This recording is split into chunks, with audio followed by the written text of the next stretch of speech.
Hi everybody, I am Reshma Bhan, a developmental psychologist at CORE and a special educator as well as an assistant professor by choice.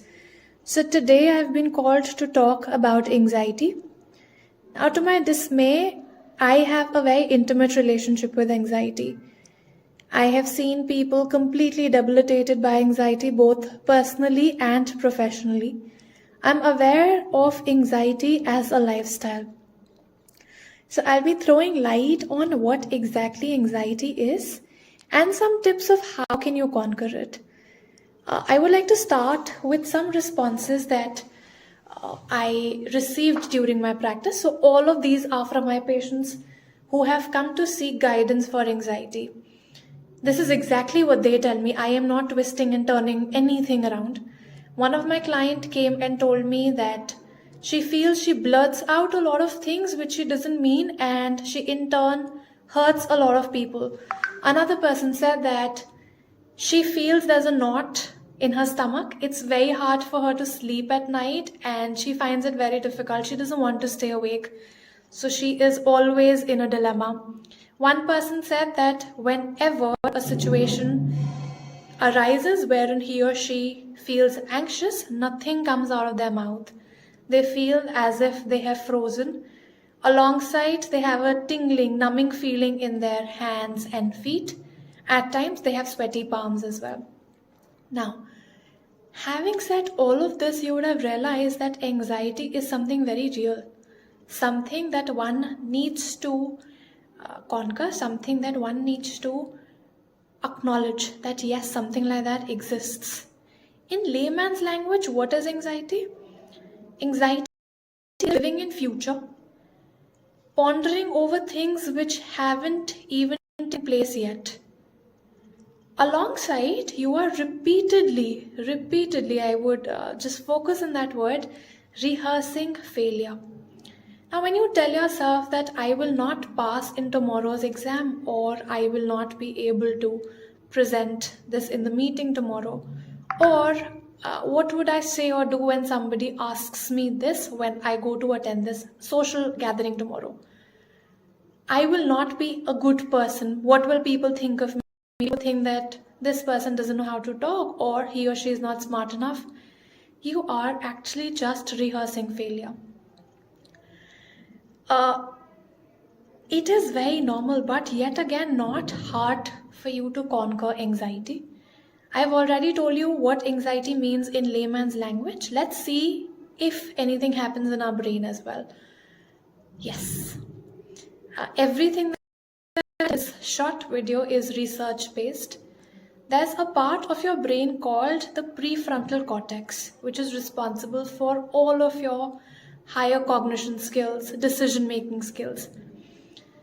When anxiety kicks in, this part actually literally stops working. It goes in the offline mode. It stops doing what it's supposed to do. So blood rushes from this particular area and starts going to areas which are responsible for your flight and fight response. You cannot think on your toes. You're unable to take a decision. You worry that what's going to happen next. All of this is happening because blood is rushing from your prefrontal cortex. Now, a lot of people ask me, is it really possible for you to control your anxiety without taking medicines? I would say it depends from case to case, but yes, I have seen a lot of cases. I've seen a lot of people who have overcome their anxiety. Let's cut to the chase. I'll tell you 5 points today, 5 things that you can do when anxiety kicks in. Try those and then tell me if you require medicine. So the first point, when anxiety mode kicks in, just move to the action-oriented mode. Whosoever has experienced anxiety would know that it makes you contemplate. What am I going to do if this happens? What if this doesn't happen? Alongside, we also start comparing ourselves with others. I was to do 10 tasks. I haven't even done one. And my counterpart has finished 8 tasks. Any comparison is a thief of joy, if I could put it that way. So stop comparing. alongside, tell your brain that let's get into an action-oriented mode. Just start working towards whatever is possible. See what's possible for you. Focus on that. Let's stop comparing ourselves with others. Second, whenever you have a cognitive distortion, your brain keeps on telling you that you are not going to pass tomorrow's exam.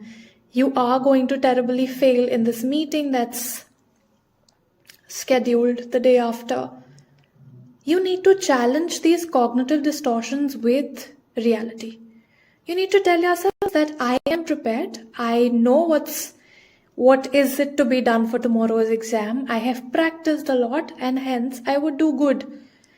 If not with reality, start challenging these with prior experiences. That yes, anxiety kicked in earlier also, but I could do well in my exam. I could present well in my meeting. I was okay in a social gathering. So first, get into the action-oriented mode. Second, challenge these thoughts. There's a saying in psychology, neurons that fire together, wire together.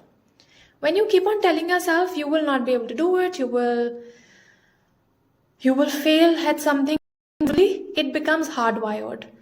So your job is to break that vicious cycle, not let it become hardwired. Doing this just once will not help.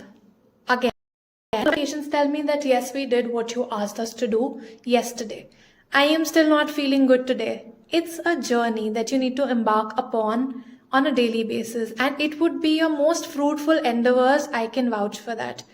You need to do these things every time anxiety kicks in, every single day and every single time. Now, what to do for your psychosomatic symptoms, what to do when you're feeling breathless, what to do when your hands are all sweaty, what to do when you're trembling. I would say go old school, try meditation. I know it would sound very awkward that I'm here anxious and you're asking me to meditate, but then there are very simple ways of meditating. It doesn't necessarily mean that you need that kind of an ethos. You can simply meditate wherever you're sitting.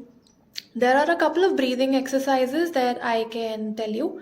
You can Google them. Something called box breathing. There's an 8-4-7 breathing. Box breathing is also known as square breathing. So you can try and find about these very simple techniques of getting hold of your breath. And once you start focusing on your breathing pattern, automatically your mind wanders. There's only one thing that you will have to keep in mind whenever you're practicing any kind of a breathing technique. Ensure that you're inhaling through your belly.